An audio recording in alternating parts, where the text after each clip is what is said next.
Good evening, everyone. This evening is our monthly meeting of the Board of Adjustment. We are committed to a transparent process and encouragement of public comment during our meetings. We will be accepting testimony from all parties. If you wish to testify on any particular petition before us this evening using the Zoom platform, please use the raise hand feature. You can raise your hand at any time and we will recognize you at the appropriate time for the presentation or evidence for each case. If in person, please hand staff your speaker's cards to Senior Planner Travis Newberry. He'll be monitoring the hybrid meeting and will be asked to provide names of those individuals that wish to speak. I would like to call the meeting of the City of Wildwood's Board of Adjustment to order. The board members present today are Bob Morris, board member, Kevin Lux, board member, Jim Van Nest, board member, Arnie Sprunger, board member, and myself, Jared Frank, chair. The Department of Planning staff present is Joe Vunich, Director of Planning, Travis Newberry, Senior Planner, Robin Keefe, Planner, Assistant City Attorney Brad Pryor, and Court Reporter Courtney Talman are also present. First, I offer into the record the affidavit of publication pertaining to today's meeting, August 7, 2023, and take official notice of the zoning ordinance of City of Wildwood, including Chapter 400, Article 2, authorizing and establishing the Board of Adjustment's powers and duties. Now, let me explain the hearing procedure. Please be aware the information I'm about to describe is also provided on the Board of Adjustment's public hearing procedure handout, which was available online prior and up to tonight's meeting. This hearing is informal in its nature. However, the meeting's proceedings will be recorded by a reporter for future transcription if needed. The petitioners are called in the order listed on the agenda. As the petition is called, I will ask a Department of Planning staff member to read each request into the record. Thereafter, the Department of Planning will have an opening remarks and a brief slide presentation. Then the petitioner or his or her representative will be asked to state their name, address, be sworn in by the court reporter, make a brief presentation to the board explaining the nature of the requested variance, and present such evidence in a witness testimony that may evidence the practical difficulties or unnecessary hardship that warrant the variance. The board will only consider the unique character of the property to determine whether they warrant the variance of the granting of a variance. Board members may ask questions to clarify the facts of the petitioner's presentation.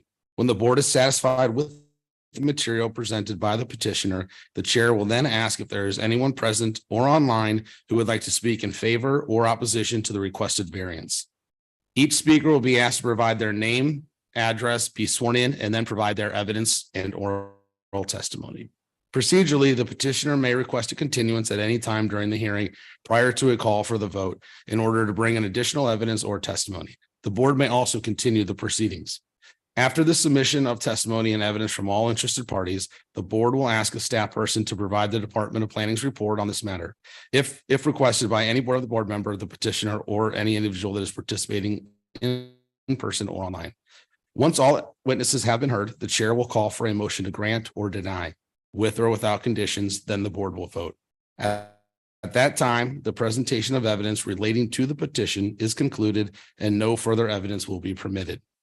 The board may make a decision today. Four members of the board must vote in favor of the variance for it to be approved.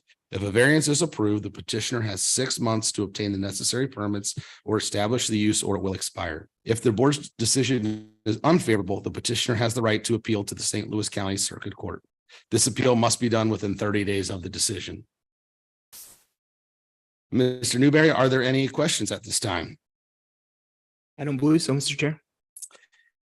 Hearing no questions, the meeting will proceed. Please read the first request into the record, which will be followed by a brief slide presentation.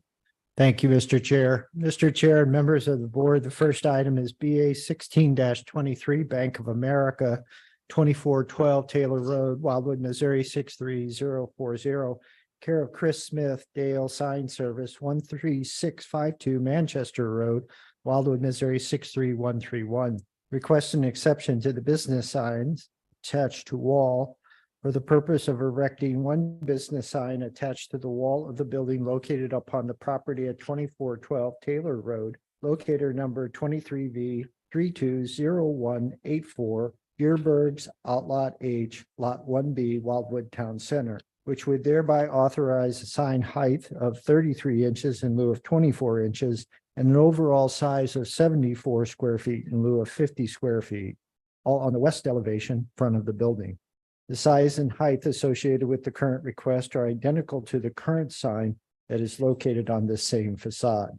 These sign requirements are stipulated by chapter 415.420 sign regulations for all C and M districts of the City of Wildwood zoning ordinance, chapter 415.190 C8 plan commercial district regulations of the City of Wildwood zoning ordinance, and amended C8 plan commercial district ordinance number 2154. This request is also to be reviewed by the Architectural Review Board at its August 10, 2023 meeting as required by chapter 415.400 sign regulations general. This property is located in Ward 8.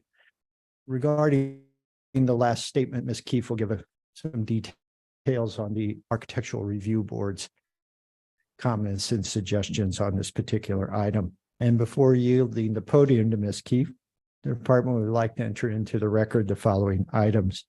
Chapter 400, Article 2 of the City of Wildwood Municipal Code, Board of Adjustment, Chapter 415 of the same City of Wildwood Municipal Code, the zoning ordinance, the file that has been developed and maintained by the department regarding this particular request and all contents contained therein, including the department's report with recommendation. And then finally, any testimony or other items provided as part of tonight's public hearing. And Mr. Chair, with your permission, I think Ms. Keefe is ready. Please. All right, good evening, Mr. Chair, members of the board. Our first case this evening, and Mr. Newberry, are you taking me through this? Oh, I can go. Okay. All right. Our first, the subject property in question of our first case this evening is located in the Wildwood Town Center in the Deerberg Shopping Center. The subject property is served by the shopping center parking area and is located just south of Highway 100, but with no direct access to it. In the surrounding area is a mix of uses, including commercial properties, institutional properties, as well as residential. The subject property is located in an amended C8 planned development district with its associated requirements, that is the governing ordinance. The subject property is 0.79 acres in size, and it is occupied by a Bank of America. This building was built in 2004, and at the same time, the existing signage on the building was approved. The governing ordinance stipulates that 3 signs are authorized for this particular location, and they may be internally illuminated by approved designs. These 3 existing signs will be replaced with new signs by the applicant. However, only one of these signs on the front elevation of the building, which is the western elevation, is the subject of this variance request. And here you can see that the new proposed sign is to be 33 inches in height and 74 square feet in overall size. Here is a picture of the existing sign on this same facade. And this is the sign that was approved in 2004. Here you can see that the lettering of the sign is 24 inches high and almost 36 inches in height if you include the logo. The new proposed sign has lettering that is 16.5 inches high, and with the logo, it brings it to 33 inches high. And that logo is included in our height requirement. So that brings it above that 24 inches. But as you can see, the new proposed sign is smaller than what is currently existing. So this is another picture, the front of the building. This is the front of the building looking south. This is looking west from the front of the building. This is just south of the building, so that you can see some of the surrounding area and the associated signage. This is the southern elevation of the building with no signage currently. This is the rear of the building, and its eastern elevation with existing signage. This is the drive-through area. We're looking west, and this is the northern elevation. And this is that same facade, but in perspective of Highway 100, which you can see here. This variance request was reviewed by the Architectural Review Board last Thursday on August 10th. And here you can see a summary of the comments that were also provided to you via memorandum. We did have one member opposed to a variance to the Wildwood zoning code. But generally members were supportive of the sign as long as it was controlled by a dimmer as recommended by the city's lighting consultant. It should be noted that the lighting consultant advised us that the sign does meet all the lighting requirements for the city. However, it is the recommendation that a dimmer would allow more control over the brightness of it. It should be noted that there have been 9 approved variances relating to sign height and size along Taylor Road in the town center area. So this is just the general vicinity right around the subject property. And 2 such variances were denied. And that concludes my presentation for the time being. If you have any questions, the department is here to answer them at this time. Thank you, Ms. Keefe. At this time, the petitioner please come forward, state his or her name, address, relation to the property, and then be sworn in by the court reporter. Hi, Chris Smith, Dale Sign Service. Address 13652 Manchester Road, St. Louis, Missouri 63131. I am representing Bank of America and hope you guys see what I see. I guess you go ahead and get sworn in, Mr. Smith. Please raise your right hand. Do you solemnly swear that the testimony you're about to give in this cause will be the truth, the whole truth, and nothing but the truth? So help me God. Yes. Thank you. Welcome back, Mr. Smith, and we'll go ahead and get started. She went through it pretty well. Mhm. They're rebranding their signs. They're updating it to get it more modern. The signs that probably under now are probably illuminated with neon, high voltage. That'll be a LED illuminated now, low voltage. It's going to be a different looking sign in the sense that it'll be white during the day, and at night it will have red and blue LEDs in it to illuminate those colors, the company corporate colors. As far as lighting goes, we totally understand the dimmer, and we are able to put those on it per your request. The sign will not be too dim. It will not be as bright as the rest of the signs in the complex. The red and blue will be muted because they're white lens. So it's going to be a good looking sign. It won't be too bright, but whatever you guys want with that dimmer, we can do. So the sign is a little smaller than the existing ones, specifically if you don't include the red bar below it. Any questions? Any questions from the board? Were you before us on the last one for the physical therapy? I've been in front of this board a lot. I noticed that's up and over the looking, years. I noticed that's up and looking good. So. Yeah. Yeah. Thank you. Yeah. Thank you. Hey, no questions from the board at this time. Any speakers in the audience who may want to speak in favor or opposition to this request? Mr. Chair, this department has not received any speaker cards for this item and no hands have been raised on Zoom. Thank Thank you. you, Mr. Newberry. Would anybody like the opportunity to hear a oral presentation of the department's report?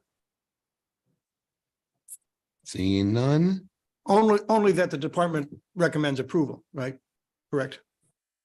She'll No. summarize for us. All right, I think that's it, Mr. Smith. think we're set. We'll hear the opportunity for final comments from the planning department. Okay, have a seat. Yep, Me? yep, thank you. Thank you. Mr. Chair, members of the board, the department is recommending approval in this instance. The sign regulations have changed since 2004 when the original signage was approved. This new signage will have less impact. It is generally a smaller sign. And of course, the department does recommend, along with its lighting consultant and the architectural review board, that a dimmer be associated with this sign. Thank you. Thank you, Ms. Keefe. We will close the proceeding for a vote. At this time, do we have a motion to approve, deny, or approve with conditions? I'll make a motion to approve the variance request. Do we need to mention the dimmer or is that just given? Be a condition. The dimmer would need to be a condition. In that case, I will update my motion to approve the variance request with the condition of installing a dimmer switch on the light. Do we have a second? I'll second. Second. And we will call for a vote. Mr. Morris, how do you vote? Approve. Mr. Lux, how do you vote? Approve. Mr. Van Ness? Approve. Mr. Sprunger?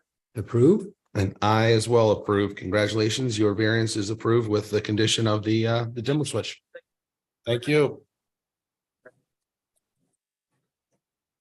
Go ahead and roll right into the next petition, please. Again, thank you, Mr. Chair. Mr. Chair and members of the board, our second and final item is BA 17-23 Meadows of Wildwood Homeowners Association, 111 Meadows of Wildwood Boulevard, Wildwood, Missouri, 63040. Request an exception to the large water feature definition in the City of Wildwood zoning ordinance for the purpose of maintaining normal pool elevations for a stormwater retention pond, which is located upon the property at 140 Meadows of Wildwood Boulevard, locator number 24V 131114, the Meadows of Wildwood Plat 2 Common Ground, thereby authorizing the use of a private well to address ongoing fluctuations in the condition of this facility. The request is contrary to the requirements of Chapter 415.030 definitions and Chapter 415.160 R6A 4,000 square foot resident district regulations of the City of Wildwood zoning ordinance and Planned Residential Development Overlay District, PRD, amended ordinance number 1635, approved by the City Council in 2009, which precludes the use of groundwater for non-potable purposes. This particular property is located in Ward 1. And again, with the permission of the chair, the department would like to introduce into the record the following items.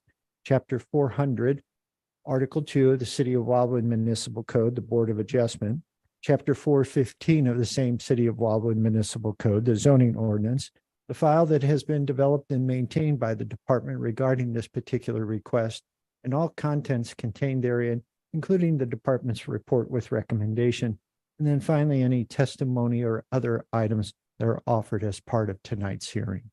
And again, Mr. Chair, I believe Ms. Keefe is ready to go. So thank you. Thank you, Director Munich. Ms. Keefe. All right, good evening again. The second case this evening concerns a senior-oriented development located in the Cultural Institutional Overlay District of the Town Center Regulating Plan. The subject property is located just south of the intersection of Highway 109 and Old Manchester Road. It is in close proximity to the St. Louis Community College and the YMCA, as well as Rockwood Reservations. And I apologize, I should have advanced the slide for you. The development in question is located here just to the west of Highway 109. This development consists of 60 lots of attached and detached residential single-family dwellings. The lot sizes range in 4,500 square feet to 5,000 square feet. And with associated common ground, which is characteristic of a planned residential development overlay, which was approved for this subdivision. The zoning district for this area is R4, 4,000 square foot residential district. And as you see here, the subject of the request is a large water feature or retention pond, which is common ground for the subdivision. The homeowners association has requested from the board that a private well be installed to maintain normal pool elevations for this retention pond. This area was heavily graded at the time of development. And in recent months, the pond has struggled to maintain an aesthetically pleasing level.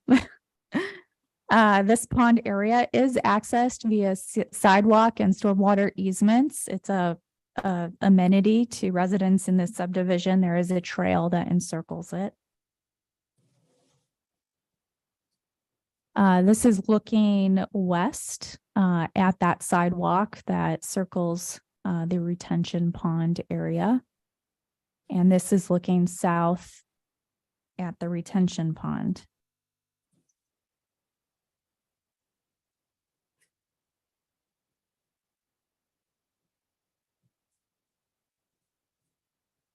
This is looking southeast. And this is also looking southeast, but to give you a sense of some of those retreating water levels. This is looking southwest and south. And then these were some pictures that were taken in July when the water levels were even lower than when the department more recently visited it. I should note before concluding my presentation, because I intended to explain a little more earlier. A large water feature is defined in the Wildwood City zoning code as an impoundment of water that exceeds 1 acre or more in size, while also including lesser sized areas located in the main channel of a named watershed located in the city of Wildwood. And the reason we're before you tonight is that it also stipulates that no large water feature shall be allowed to be filled by groundwater resources associated with any public or private well. And so the reason this is in that zoning code is generally to just maintain potable resources for residents that are living in the rural areas of Wildwood. And so that just gives you a little explanation of the background. Thank you. And that concludes my presentation. Thank you, Ms. Keefe. At this time, will the petitioner please come forward, state his or her name, address, relation to the property, and then be sworn in by the court reporter? Good evening. Yeah. My name is John Bird. I reside at 383 Meadows Wildwood Court. I've lived there since 2010. I'm here tonight as president of the MOW HOA, requesting a variance for a well to be constructed at MOA. Just a moment, Ms. Berg. We'll get you sworn in. I'm sorry to interrupt you. We'll have the court reporter swear you in, and then we'll continue. You look this way. Please raise your right hand. Do you solemnly swear that the testimony you're about to give in this cause will be the truth, the whole truth, and nothing but the truth? I do. Thank you. Please proceed. Do I need to start over again, or can No. you hear me from now? Okay. The MOW retention pond is an integral part of our community. It is aesthetic as well as a functional component of our community, like our clubhouse. The retention pond is a physical feature for the community with a park-like atmosphere it presents.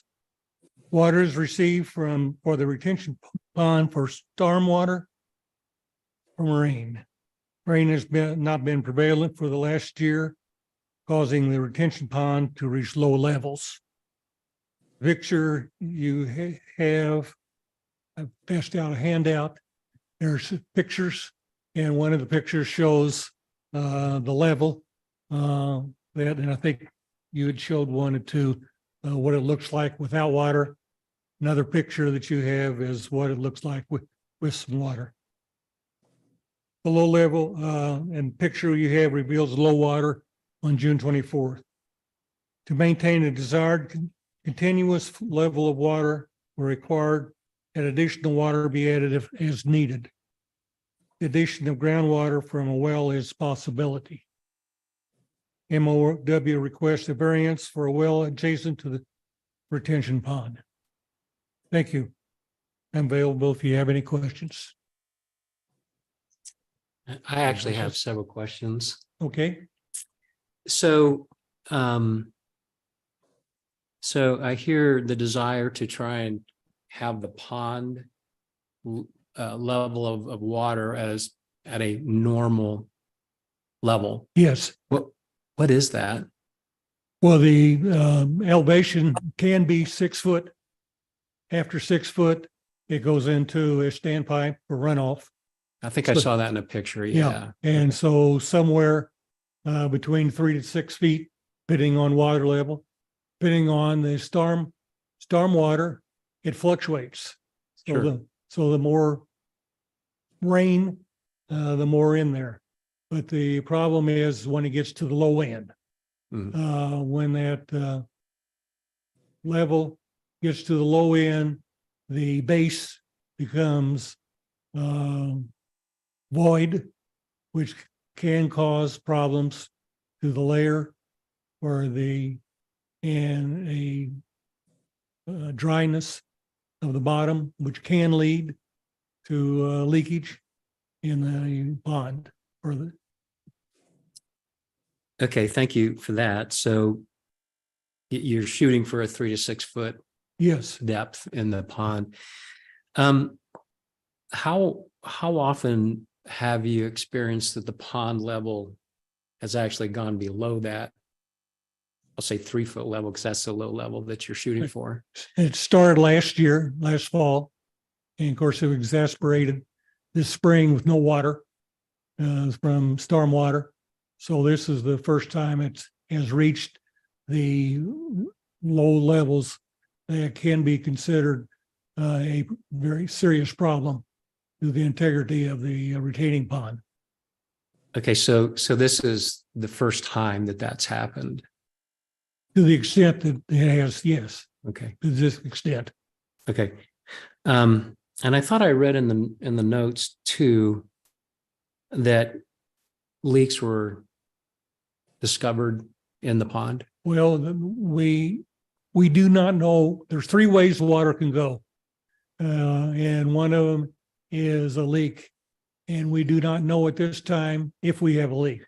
We're in the process of retaining an engineer to go through that process to find out to the extent we have water that's not staying in it. There's no sense putting water in if water's going to go out.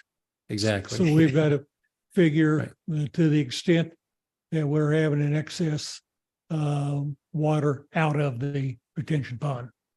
Right. Yeah, I think, and I'm sorry to be asking so many questions, but I'm personally struggling a little bit with this request.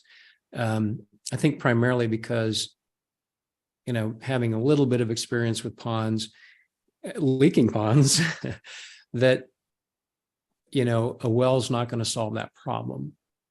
If there's a leak in the pond, that's going to be a key function that's going to have to be addressed. Otherwise, it's a dog chasing its tail, basically. So that's why I was curious about this whole leak situation, because it would seem like that should be sure that you don't have a leak before we start thinking about pumping water into it.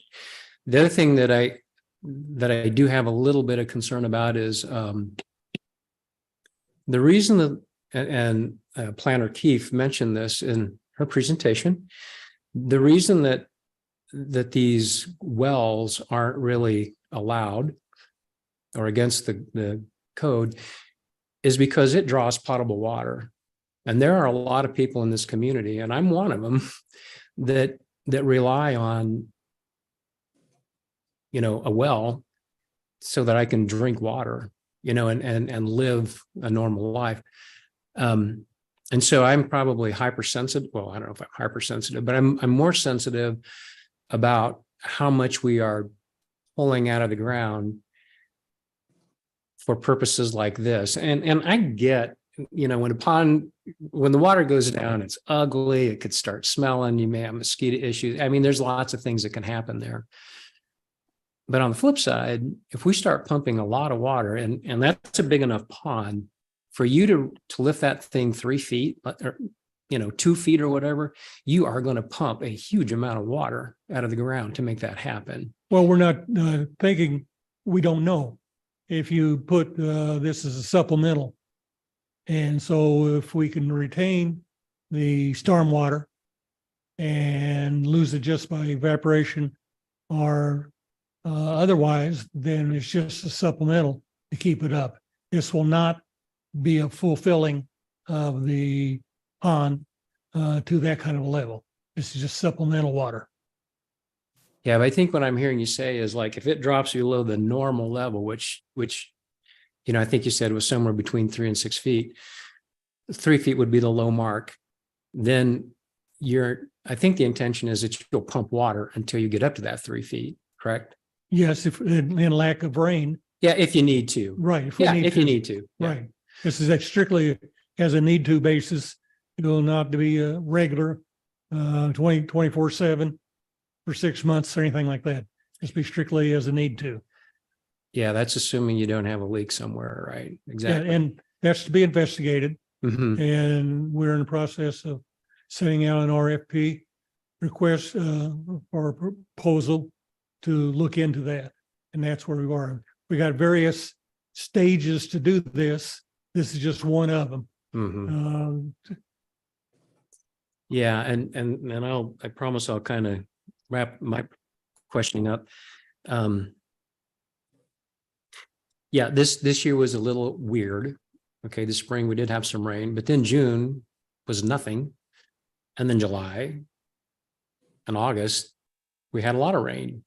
So it was kind of flip-flopped, and that's how nature is. If your pond hasn't risen or come up a little bit, in fact, maybe a fair amount from these past rains that we've had, then I think that would be an indication maybe there is a problem somewhere else. Okay, so I guess the last question I had is, you're here representing the HOA. Does the HOA, do they, for things like this, do they vote from the community about whether or not to even proceed with something like this? Well, this is on common ground, which is the asset to the community. Should we go forward and need money, it's not in the budget. And at that time, we'll have to go to the community for an assessment. And at that time, the community will become deeply involved in yes or no, because the money involved. Up until now, they have been apprised of the situation.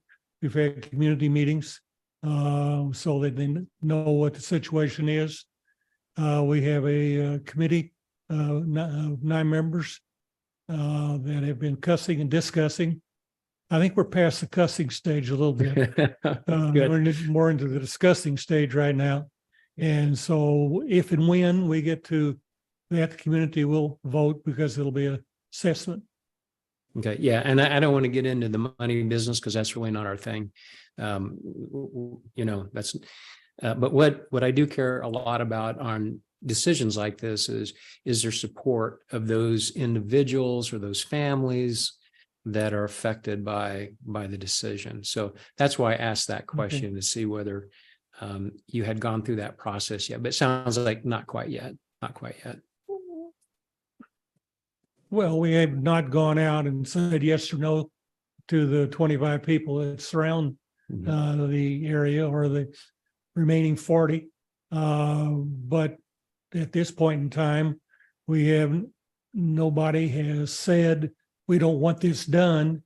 Most everybody's saying, what can we do? And when is it going to get done? Mhm. Okay, thank you. I don't have any other questions. Joe can correct me. I think our purview is whether we want to allow the well or not. How they come about paying for it and how they vote on it is none of our business.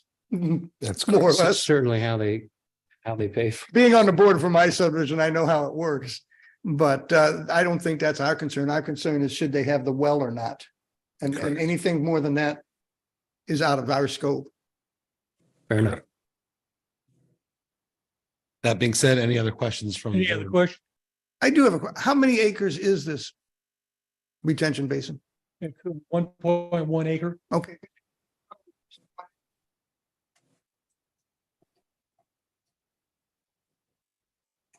Well, you That's it, huh? you can get the picture back up on the What's- wall.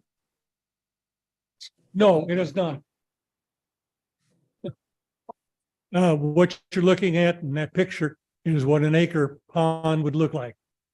Now, that's a nice looking acre pond. The south end of that, you're looking north.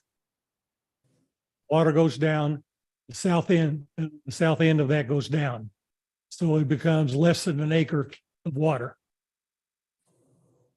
And I was looking at the June picture, it looked like a 9/10 of an acre basin at that time, but Well, I guess what we would do if it was 9/10, different set of rules. Maybe you had mentioned this, Planner Keith. How long has this pond been there?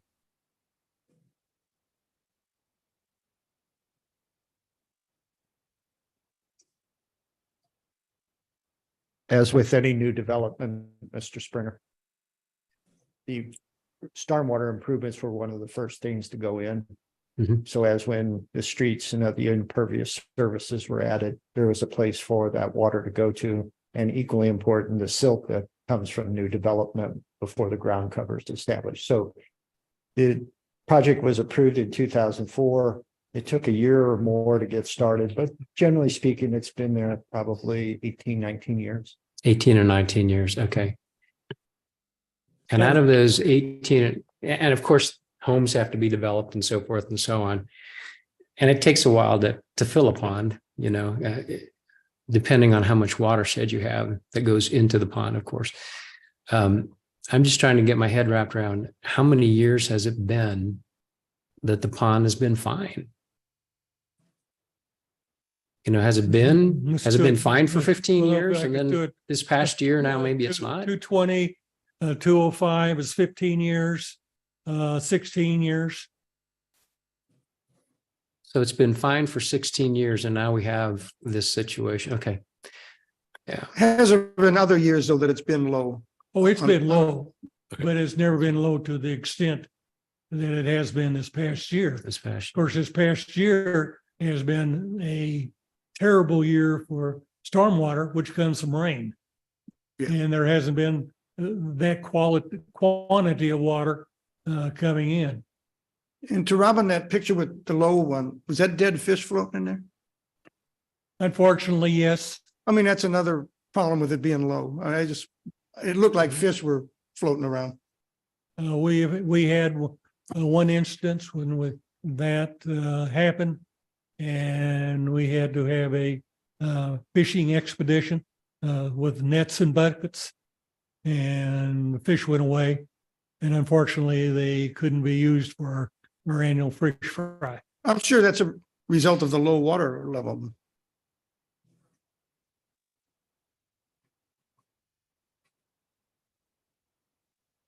Any other questions for me? Any other questions?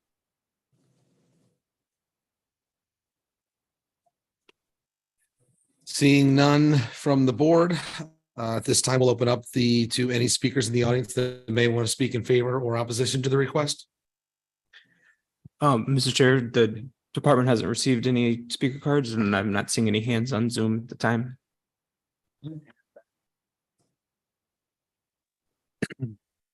It's fine. I don't have a speaker card, so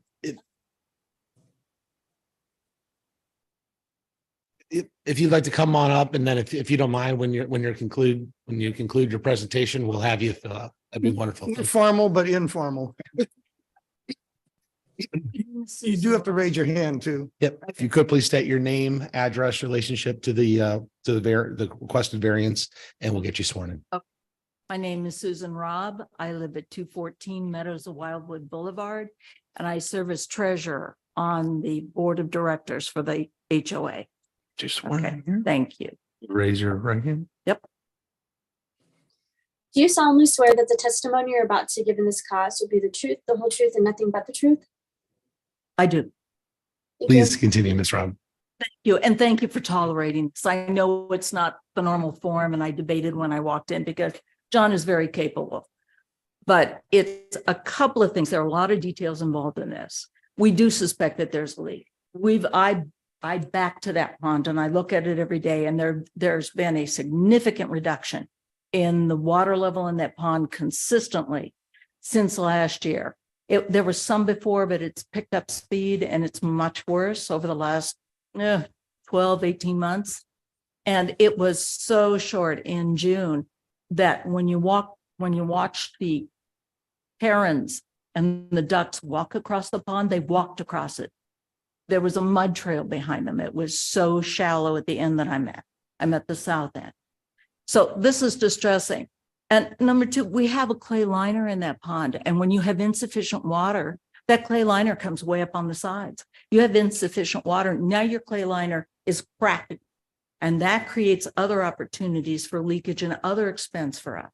So part of the concern is just not cosmetic. It's part of the actual pond integrity and its ability to function as a wet retention pond. Not a retention pond, it's a wet one. MSD requirements say that there have to be so many feet of water in that pond to maintain it. Otherwise, we lose our liner, we lose the ability for the pond to function. So that's part of the concern today. This whole request for a well isn't a whim or simply a cosmetic thing because somebody's upset because it's not beautiful anymore. This really has to do with the integrity of the pond also. So I wanted to make that abundantly clear. This is not a whim. And really and truly, if we get the variance for the well, we'll put a floater out in that pond so that the well will automatically come on and maintain that minimum level just to preserve the clay liner. We don't care beyond that.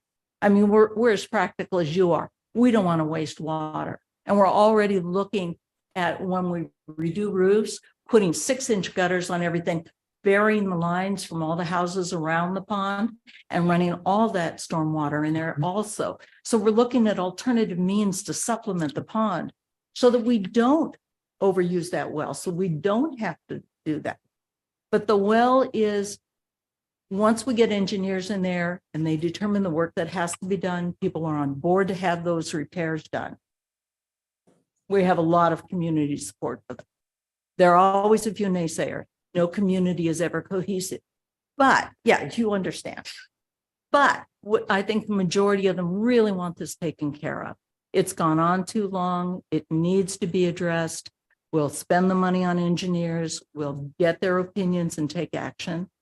This is simply the last piece where if we get to that point and you allow us to have this variant, then the well offers us a possibility if nothing else works. So yes, will we use that well variance in 6 months? Probably not. Will we come back on bended knee? I hope not, but we may have to if it expires and we find ourselves where weather conditions have changed so dramatically that we can't maintain the integrity of our pond. So that's the crux of it, at least for me it is. So thank you for listening. I really appreciate that. I just wanted to round out your perception of what's going on. Okay? You did a wonderful job. Thank you, Mr. Rob. You're I'm most sorry. Go ahead. Yeah. Yeah, so, Yeah. yeah. Well, we're kind of probing around at this thing. Have you all, and by the way, I think your idea Mhm. of capturing rain that falls on houses in the gutters, send it right into that pond, Absolutely. right on. That's a great idea. I think that's a good thing. have you looked at other ideas?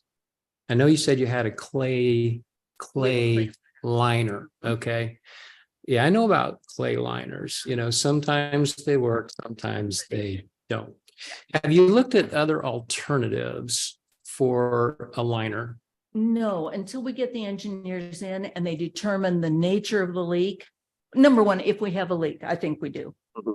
Number think you do two, too. the nature of it, and then we get ideas for fixing that leak, addressing that leak. We're really out to sea on this. We don't know where we're headed with this until we get their opinion. We're not pond experts. We're just not. We have to rely on engineers and their good sense and their experience. But that's where we're headed. We know better than to just roll the dice and say, well, yes, but that's where we're at. So until we get an engineer on board and hired and we get our answers. Sure. Yeah. And, having kind of been through this pond thing, personally, Not cherry. I would recommend that you look into high density polyethylene liners. Really? They're thin and they are watertight. Bentonite in to seal it up. That's been one of the suggestions. Yeah, bentonite is kind of an iffy thing. I mean, you have to know where the leak is for the most part Thank you. to because you have to put it in the right place, and then it's got to sink into the void, and then it will expand. And supposedly that one's a little bit more iffy. I tried that and it didn't work. So other people have tried it and it did work. So anyway, I guess I would suggest to you, as you're evaluating, because again, if you do have a leak, And I think we do. there's ways to address it. One is to try and keep your water level up, but there's no guarantee that that's going to do it. But there are other alternatives that are like really pretty much foolproof. They like really work. Well, Yeah. we're open to So- ideas. We just want this fixed. We have a pond that's in danger of not functioning the way it should. We are losing fish. We literally had hundreds of dead. fish. Sure. Yeah, that's a And that was drag. Yeah. Oh, what a mess. One of our options on recommending approval is with the conditions of a leak study, for what better words, or engineering study to determine Correct. your problems. And that would be a condition of our approval that you do that. And we are, absolutely. It could be. I'm not necessarily against I'm not it. saying we do that. I'm just, Yeah, I think what I'm wondering is, are we a little bit too early on this? Are we a little premature? Because until we really know if there's a leak or not, you may not need a pump at all. You may need to just be able to keep the water that you get. Exactly. And I think our thought going into this is that once we get the engineers out and we get the answers that we need, we simply wanted to have this as an available alternative to remedy the situation. We're novices. We're juggling things around and trying to find our alternatives to this and do our own research and some legwork, because we don't want to be totally naive walking into this process.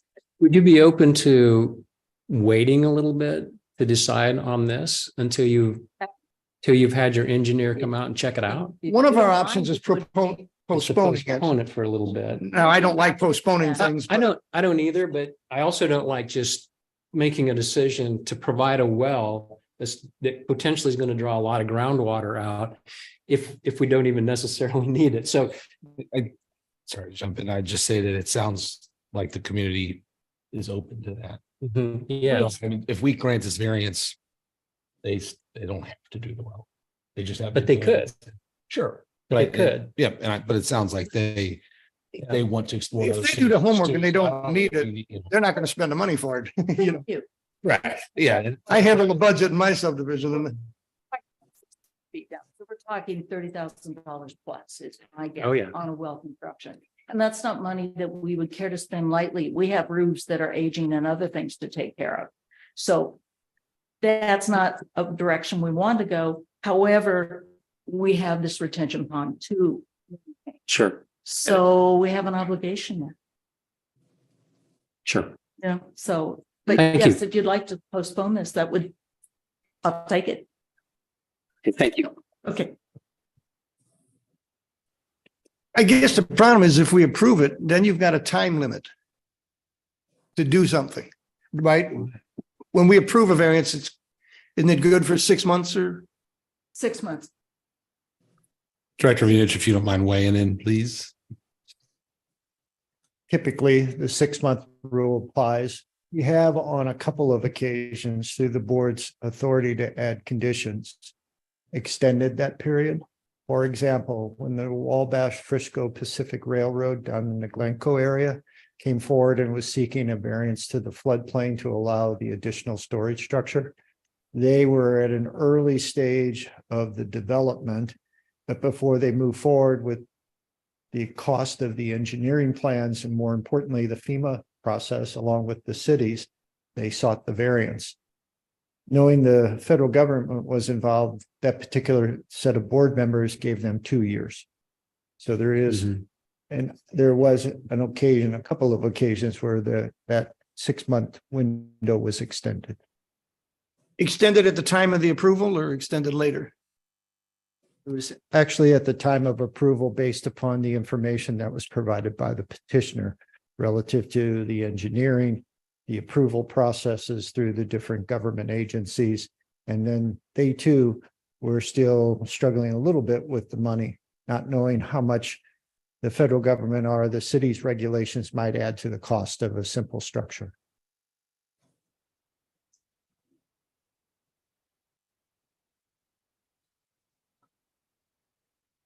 We have our discussions with the engineers. We would like to have as much information available as we can to talk to them about if and what. If I can't talk to them about a pond for water or a well for water, then I got to come back here and see you. I cannot have a decent conversation with an engineer on what to do. It becomes put off. Well, what can we do? I don't know what we can do. We need to have this in our tool bag to go forward. And we're not going to do it if we don't have to. I just assume you not postpone it. Thank you. We just don't want to tie your hands though either to approve something that you can't meet. You know, that won't do you any good either. So Mr. Vunich's comments about being able to extend it might make sense in this case. Well, we want to be extended until at that time. Now we can come back.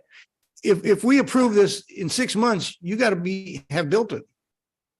No, Or No, have to start. no, Have to start. we're asking for permission to do it. I know, but at We're the end not of 6 asking months, to you're do out. I think they have to start within 6 months, I think. At the end, if you're not started in 6 months, Yeah, let's let Director Venich.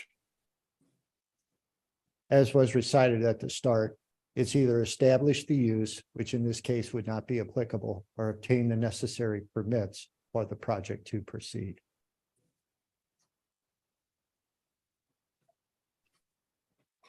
that means in 6 months, you'd have to have the permits from the city and be moving on it.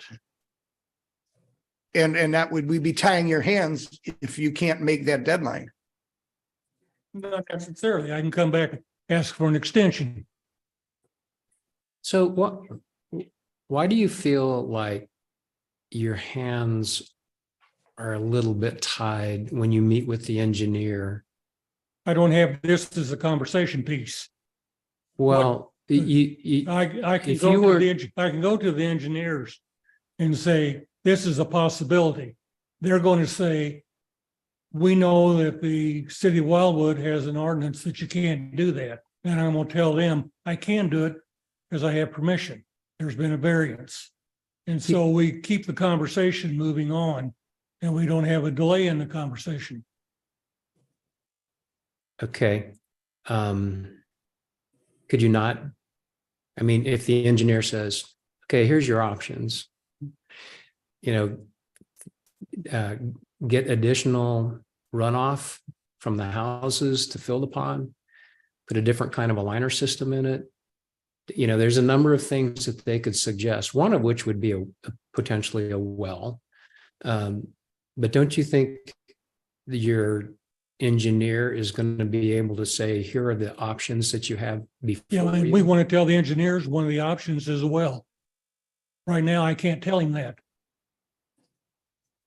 It's not permissible. You won't let me do it. So I can't tell the engineer that it's permissible to Sure. put in a well. In our Okay. conversations, that has to be put aside. We put it aside, we start having delays. So there are these other options you talk about, and this is one of them.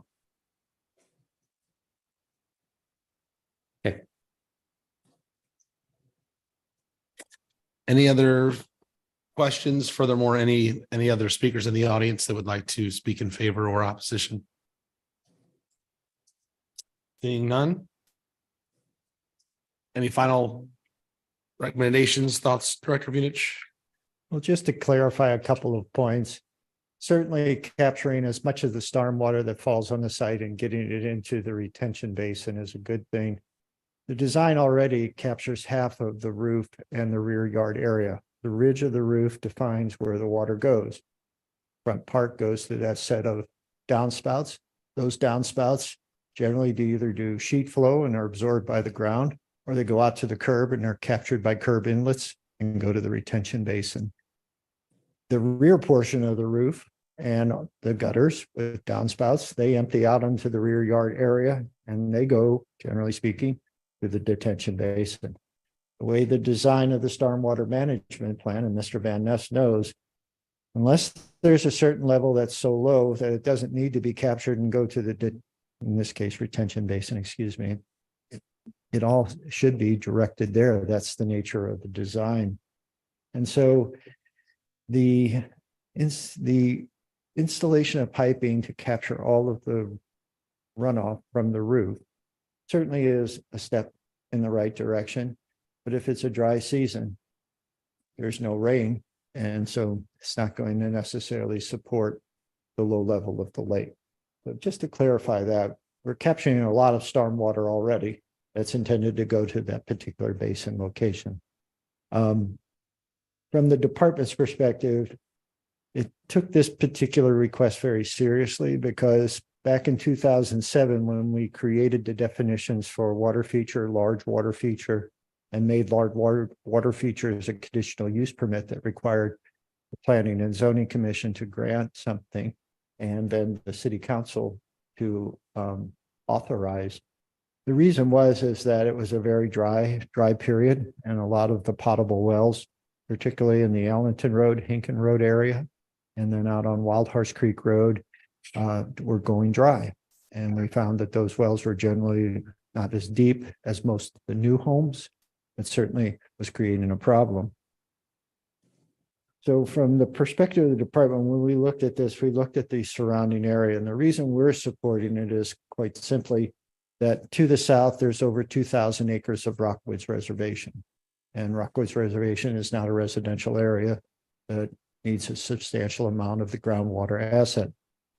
And everything to the north is on Missouri American water, as well as to the east, which leaves, for the most part, the west portion. And that's the community college, over 130 plus acres. And then you do get into an area that uses the aquifer for potable purposes. But for the most part, we thought that the supplemental use of water from the groundwater asset to maintain normal pool elevations here was reasonable, given that the impact on the aquifer should be limited. I also will tell you that I think what they may find is that if the well does kick on and provides the resource, the electric company is going to enjoy it very much too, because it's got to get pumped there. And what we found in Windcrest Edition, they had a series of pumps and waterfalls. The electricity basically precluded it, the cost of the electricity precluded its use. So my guess is it's going to be used sparingly, which is another factor that kind of went into the recommendation. It's an unusual request, but certainly one we felt was reasonable given the aesthetic component. But more importantly, it's creating problems for the stormwater management system as well. And that was the key component. With that, Mr. Newberry, Ms. Keefe, and I are available for any comments or questions regarding the report.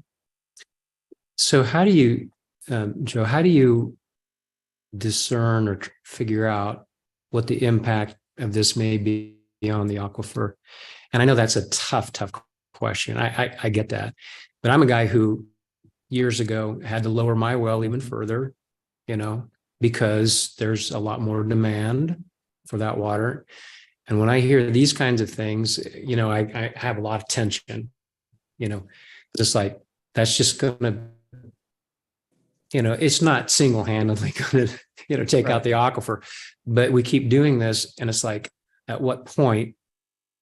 So I was a little surprised if that's the real purpose of having that regulation or the zoning ordinance. It just seems like we're sort of going against that here a little bit. Well, certainly the potable water source is the primary concern and always will be. Without potable water to a home, you really don't have a dwelling that's habitable, period. Right. And for the most part, obviously creates all kinds of issues regarding property values, which is a key concern of the city. That and public safety are the two key concerns for the most part. Mm-hmm. How do we make that determination? Where we saw the problems in 2007, and then in the other years where there was pretty substantial or lengthy droughts, it's where we have new development, the larger homes, and the larger homeowners are using the groundwater resource to irrigate their lawns and to fill their swimming pools. And out of all of that, it ends up being the irrigation of lawns that seems to draw that create that cone of depression in the vicinity of the pump and the well. And the recharge, when there's many of them, takes much longer. And that's why the wells keep getting deeper and deeper in the rural areas. Again, here, there isn't that demand, nor in the future will there be that demand. Rockwoods Reservation, the community college, and Missouri American Water Company are addressing the demand and can address that demand well into the future. So I feel comfortable recommending it here. Okay, thank you. You're welcome. Thank you all. That leaves me to the question, is the 6 month correct? Or should it be extended to 9 months or a year? I don't know if you're allowed to say, or you know any better than we do, but I don't know any better than you all do. I know that the pond committee, as it's described, has been working on this for a bit. There's been some changeover in the membership, as I was advised. I think it's an issue they want to get resolved. I think the fish kill kind of put it into focus more for them as well. That, not only is it not an aesthetic issue, we're starting to see the habitat be damaged. And Mrs. Robb, I believe it was, she made a very good point. When that clay liner gets exposed to the sun and sits there and dries, that's when we lose the integrity. And so even if it's just maintaining as not necessarily the highest normal pool elevation as designed, because it is intended to fluctuate some because of the pool elevation and then the new water coming in during certain storm events. To me, if we keep the liner underwater, it might not leak anymore, right? Well, yes. I mean, the integrity of the liner is best served when it's underwater, unless it's like, as Mr. Sprunger mentioned, some type of polycarbonate. Then yeah, but obviously if it's exposed to sun, it's not going to have the same effect as a bentonite. Bentonite dries out. Yes. To your point, Mr. Van Nest, I would say that if we're in favor of approving it, I'm not sure why we wouldn't extend that time. My thought is that engineer may want to see a season or two, may want to see how it's going. And if we're in favor of it, I hate to have to go through this process. I mean, it takes up a lot. I could see approving it with a 1 year time limit on it as a condition. You can absolutely, we're almost there. Any other final comments for the department? Questions, comments? Did I ask about the oral presentation already? Yeah, I did. All right, seeing no further questions, would anybody like an opportunity to hear the oral presentation of the department's report? I think we just did. I believe so, we did. Any final comments from the board? At this time, I'd like to close the proceeding for a vote. May I have a motion to approve, a motion to deny, or approve with conditions? I make a motion to approve with a 12-month time limit, expiration limit, or whatever you call it. Did you want to include the department's permit recommendation? Sure. Do you mind restating your motion? If you take a look at their recommendation, they're saying they'd like a contingent on the state's permit for the installation as well being provided to them for verification of compliance and rules. You want Now you got me confused. to take a look at your, I make, help me, Joe. Do you want me to go ahead and restate the motion? go ahead. Yeah, Okay, I'll go ahead and make a motion to approve contingent on the state's permit for the installation of the well being approved by the city for verification of compliance of rules and laws with a 1-year duration. Thank you. Do we have a second for that motion? I second. We will call votes. Mr. Morris, how do you vote? Approve. Mr. Lux, Approve. Mr. Van Nest, Approve. Mr. Sprunger, I do not approve. I, as chair, approve as well. Congratulations, your variance is approved with the stated conditions. Thank you. I believe that is everything on the agenda. This time, I call the meeting adjourned. Thank you.